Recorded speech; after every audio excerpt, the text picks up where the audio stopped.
llamo Matías Rodríguez Guerrero y me encuentro en la zona del Castillo de Burgos. Aquí tengo el castillo. Esta es la parte más alta, más defensiva, y allí se encuentra el Cerro de San Miguel, donde da ya para llanura, para campos, donde se encuentra la zona del cementerio, o sea, la parte más llana. Esto sería el Cerro del Castillo y allí el Cerro de San Miguel. Aquí tuvo lugar en el año 1812 el asedio al Castillo de Burgos por parte de las tropas de Wellington, formada por españoles, ingleses y portugueses, y aquí dentro se situaban las tropas napoleónicas al mando del general Napoleón. Cabe señalar que Napoleón no tenía mucha fe en que la fortaleza pudiera aguantar, porque se piensa que su idea era retrasar un poco a Wellington, dar tiempo para poder reorganizarse y poder abalanzarse sobre Madrid para restituir otra vez a su hermano José Bonaparte en el trono. Entonces corría a mediados de septiembre, cuando Wellington se fue acercando primero una escaramuza de una avanzadilla, mejor dicho, de guerrilleros que hicieron,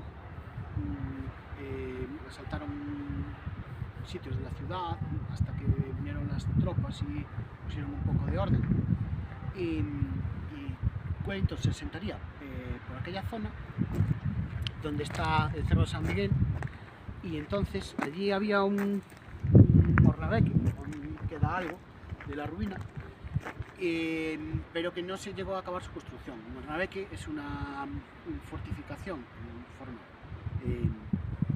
como pentagonal,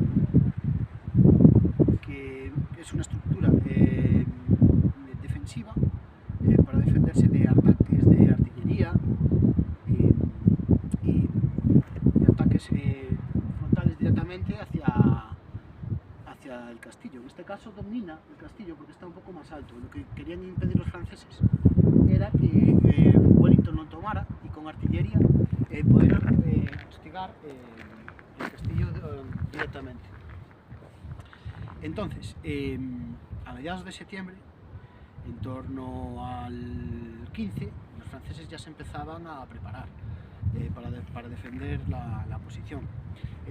Todos estos árboles que vemos aquí no existían, estaba todo despejado, y los franceses construyeron empalizadas para poder dificultar la entrada de las tropas aliadas. Empalizadas, fosos y una serie de obstáculos, aprovechando el terreno que Wellington no podía observar desde la lejanía. Entonces llevaba una falsa idea de que el asedio que iba a ser lo que se dice un paseo militar. El hornabeque fue asaltado en torno a la madrugada del 19 de septiembre y fue tomado. La guerra empezó a las 6 de la tarde del día siguiente. La toma del hornabeque marca el inicio del asedio. Allí tenía Dubretón un batallón para defenderlo, pero debido a que estaba sin acabar de fortificar y al número del contingente de Wellington, tuvieron que replegar adentro del castillo. Entonces aquí se apostaban 2000 hombres con escasos recursos. Dubretón fue poco a poco recortando en agua, recortando en comida para poder resistir hasta que llegaran refuerzos o intentar aguantar lo más posible antes de batirse en retirada.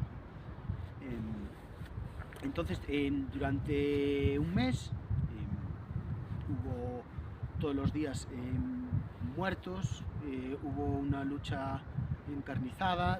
Dubretón aprovechaba las noches para mandar brigadas para hacer escaramuzas, para hostigar a las tropas de Wellington y deshacer las obras que habían hecho los soldados, porque cabe recordar que tampoco hay zapadores en sí y que pudieran hacer unos trabajos rápidos y con la calidad necesaria para poder aguantar e ir avanzando posiciones hasta poder llegar. Una de las tácticas de Wellington era hacer galerías, minas, que ya en la Edad Media se empezaban a fabricar. Más que fabricar, era perforar un túnel para que se fuera derrumbando. En la Edad Media cavaban con el fin de crear una oquedad, pues podían incluso meter agua para derruir. Ahora lo que se hace es meter pólvora. En el siglo XIX, como ya tenemos la pólvora y la artillería, pues lo que se hace pues hacer una mina, una galería, y con eso ya se derrumbaría la zona por donde se quiere entrar. Y de hecho lo lograron conseguir, lo que pasa que las tropas napoleónicas cuerpo a cuerpo eran muy fuertes, muy aguerridas, entonces a base de bayonetazos y de lucha cuerpo a cuerpo los expulsaron fuera. Seguidamente cabe destacar también que tuvo lugar un asedio muy fuerte, pero a su vez faltaba munición, faltaba piezas de artillería. Había colocadas en el río, junto al río, estaban colocadas al otro lado, a la entrada de la ciudad, y entonces al final Wellington disponía de más hombres, pero tampoco disponía de los medios necesarios como para llevarlo a cabo en poco tiempo, como él pensaba en un principio.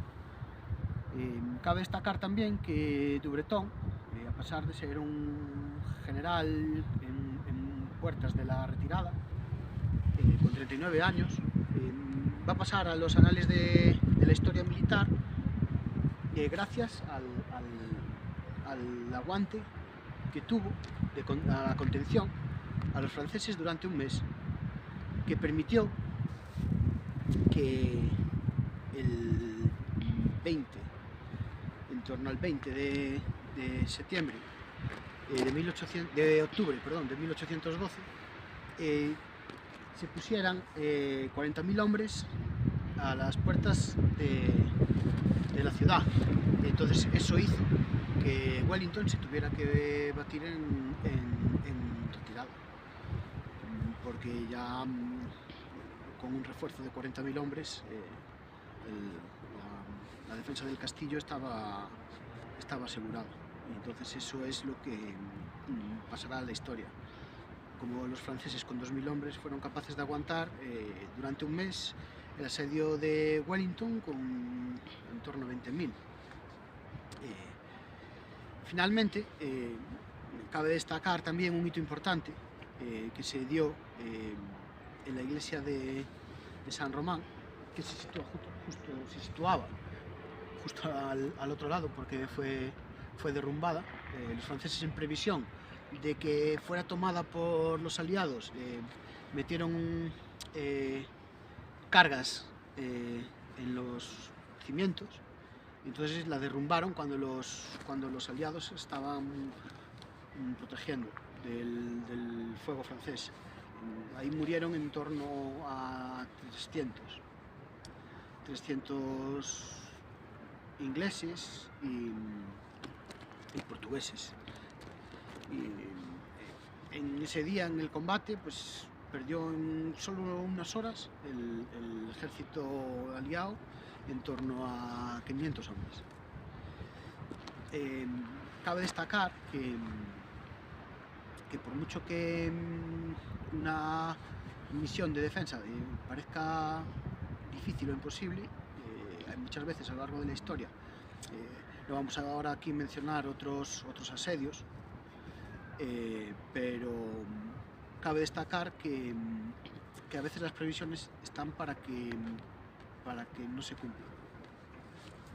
Cabe destacar también que a mediados del siglo XX se empezó a repoblar toda esta zona, toda esta zona del castillo, todo lo que es el cerro, y se empezó a repoblar, lo que vemos en su mayoría que son pinos, aunque queda algún roble. Se empezó a repoblar y ahora es un pulmón importante de la ciudad, junto con Fuentes Blancas. En conclusión, cabe señalar que el castillo finalmente sí que fue tomado al año siguiente, el 13 de junio de 1813.